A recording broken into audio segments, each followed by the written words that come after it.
All right, ready to dive into some more research. Absolutely, always ready for a deep dive. This time, we're looking at Mission Green.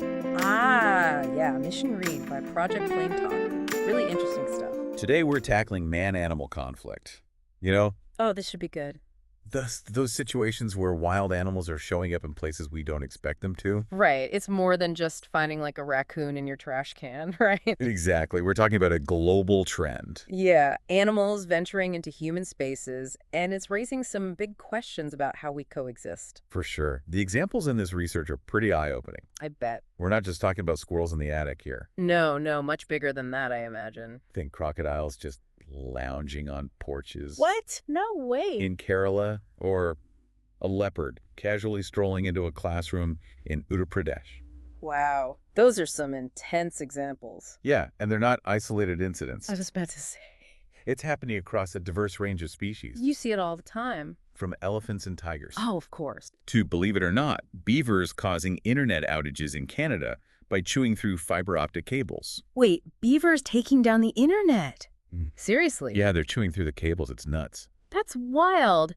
But I guess it speaks to the broader issue, doesn't it? For sure. The big question is, why are animals increasingly venturing into our spaces? Yeah, there has to be some kind of reason. Well, one of the primary drivers is habitat loss. That makes sense.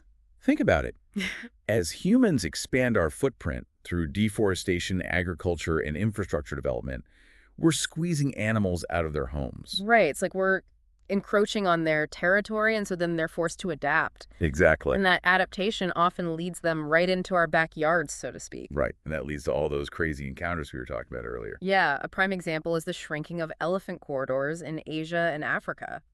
These corridors are essentially pathways that elephants have used for centuries to move between different areas. Oh, I've heard about these. But as we build roads, fences, and settlements, we're fragmenting those corridors, right? Exactly. So we're blocking off their paths. Precisely.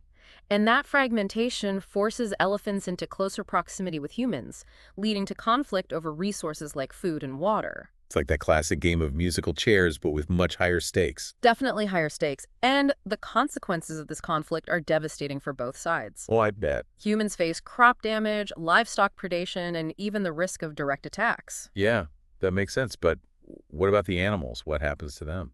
Sadly, they often end up trapped, poisoned, or killed by electric fences set up to deter them. It's awful. The research cites a staggering statistic. In India alone, an estimated 100 elephants and 400 humans die annually due to these conflicts. That's heartbreaking.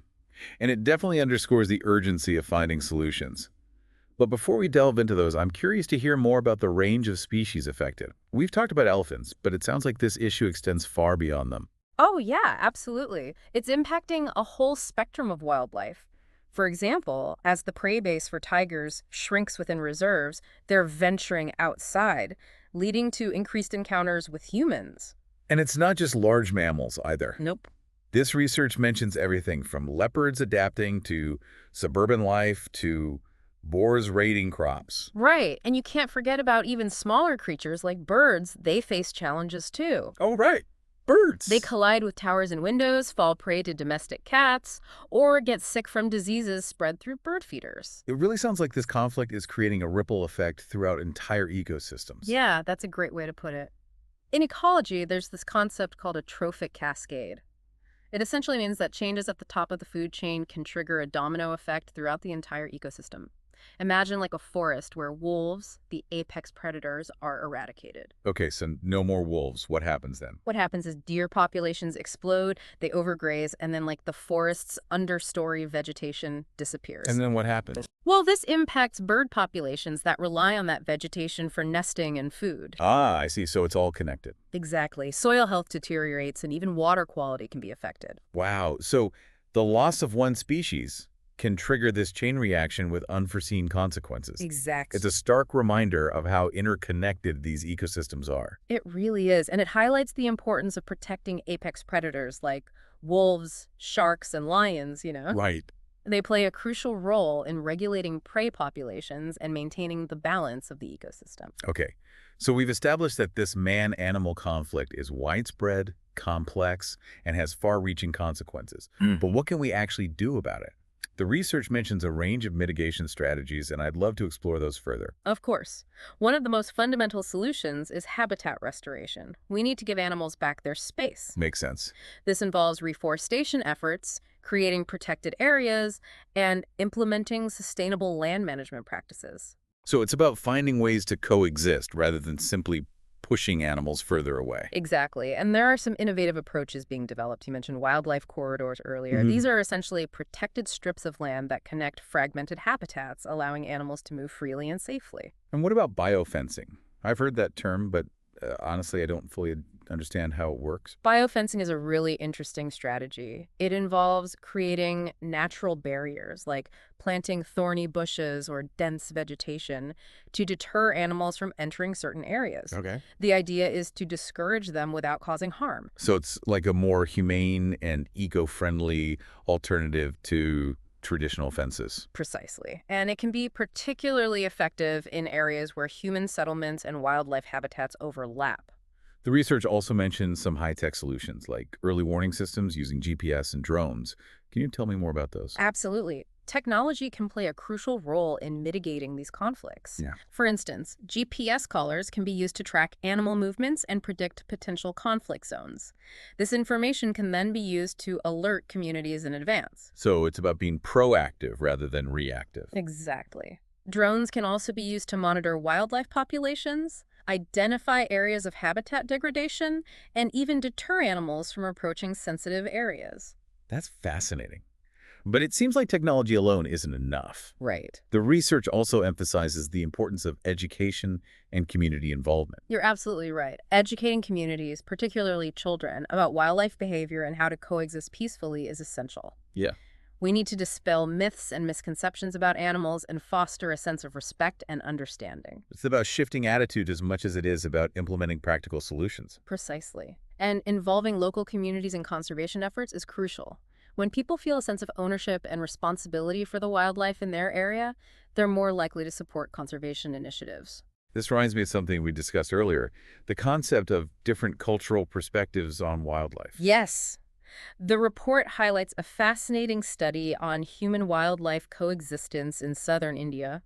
Researchers found that indigenous communities, like the Katunayakans, have a unique perspective on wild animals. Oh, interesting. They don't see them as threats, but as rational beings, teachers, even relatives. That's such a different way of looking at it. It is. And their deep understanding of animal behavior has allowed them to develop practices that minimize conflict. They have a lot to teach us about living in harmony with nature.